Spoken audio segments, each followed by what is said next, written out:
মাননীয় সদস্য জনাব মোহাম্মদ আবুল কালাম একটি সম্পূরক প্রশ্ন করুন। মাননীয় স্পিকার, আপনাকে ধন্যবাদ। মাননীয় স্পিকার, আমাদের মাননীয় প্রধানমন্ত্রীর সুযোগ্য সন্তান, উপদেষ্টা, তথ্য উপদেষ্টা, তার নেতৃত্বে, তার হাত ধরে আমাদেরও নাটোরের সুযোগ্য সন্তান মাননীয় মন্ত্রী মহোদয় কাজ করে যাচ্ছেন। গোটা বাংলাদেশকে বিশ্বের দরবারে একটি ডিজিটাল থেকে স্মার্ট বাংলাদেশে নিয়ে যাচ্ছেন। আমার প্রশ্ন যে এই ভালো 18 কোটি মানুষের যে ভালো কাজ হচ্ছে, এই ভালো কাজের মধ্যে কিছু দুষ্ট লোক এই রাত্রে হ্যাকারদের মাধ্যমে হাজার হাজার কোটি টাকা, তারা শত শত টাকা, তারা লক্ষ লক্ষ টাকা, কোটি টাকা তারা রাতারাতি তারা লুট করে নিচ্ছে, আর অসহায় মানুষগুলা কান্নাকাটি করছে। এই প্রক্রিয়াটা কি, কিভাবে এই মধ্যে দিয়ে তারা রাতেই টাকাটা নিয়ে চলে যাচ্ছে এবং কিভাবে তারা এটা করে যাচ্ছে, মামলাতেও রোধ করা যাচ্ছে না।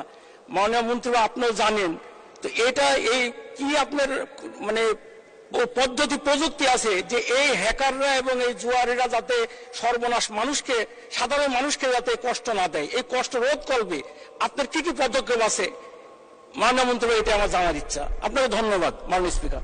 ধন্যবাদ মাননীয় সদস্য, মাননীয় প্রতিমন্ত্রী। ধন্যবাদ মাননীয় স্পিকার। মাননীয় সংসদ সদস্য মহোদয়কে আপনার মাধ্যমে ধন্যবাদ জানাই অত্যন্ত গুরুত্বপূর্ণ একটি প্রশ্ন উত্থাপন করার জন্য। ডিজিটাল বাংলাদেশের যত অগ্রগতি হচ্ছে, সাইবার জগতে অপরাধ, প্রবণতা এবং ঝুঁকি ততই বাড়ছে।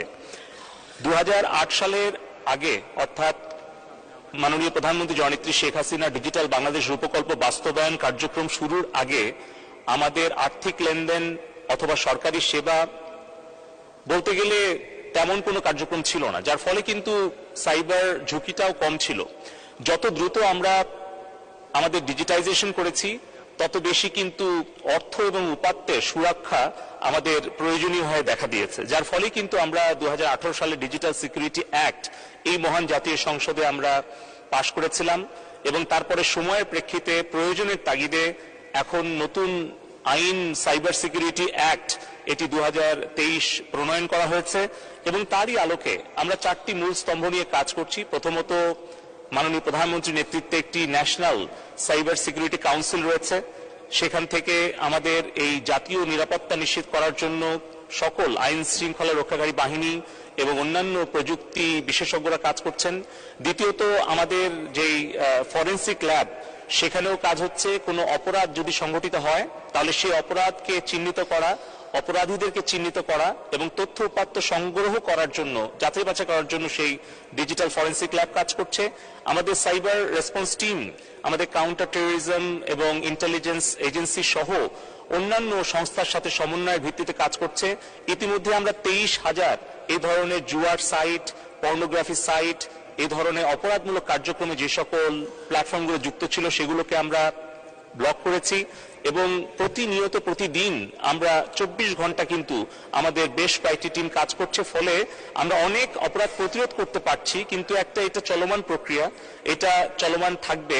আমরা সেই ক্ষেত্রে আমাদের যেই 333 একটা কল সেন্টার আছে, সেখানে আমরা দেশবাসীকে অনুরোধ করব তারা যেন ফোন করে তাদের কোনো তথ্য উপাত্ত প্রয়োজন হলে বা কোনো উপদেশের প্রয়োজন হলে অভিযোগ জানাতে গেলে তারা করতে পারেন।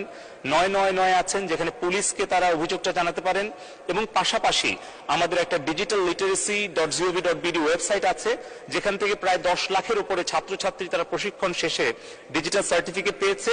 আমরা সকল নাগরিককে অনুরোধ করব digital-literacy.gov.bd ওয়েবসাইটটি ভিজিট করার জন্য, যাতে করে তাদের মধ্যে একটা সচেতনতা তৈরি হয়। দ্বিতীয়ত, আমরা প্রযুক্তিগত অনেক প্রতিরোধমূলক ব্যবস্থা গ্রহণ করছি, সাথে কঠোর আইনের প্রয়োগ করার ব্যবস্থা করছি এবং আন্তর্জাতিকভাবে বিভিন্ন সংস্থার সাথে যোগাযোগ করছি যেন আমাদের অর্থ এবং উপাত্ত আমরা সুরক্ষিত রাখতে পারি। এবং আমরা নতুন আরেকটি আইন প্রণয়নের দিকে মনোযোগী হয়েছি, যেটি হচ্ছে প্রাইভেট ডেটা প্রোটেকশন অ্যাক্ট। এর ফলে আমরা আশা করছি যে এই ধরনের সাইবার অপরাধীদেরকে আমরা প্রতিরোধ করে আমাদের দেশের ব্যক্তি, প্রতিষ্ঠান এবং রাষ্ট্রীয় সাইবার নিরাপত্তা আমরা নিশ্চিত করতে পারি। ধন্যবাদ।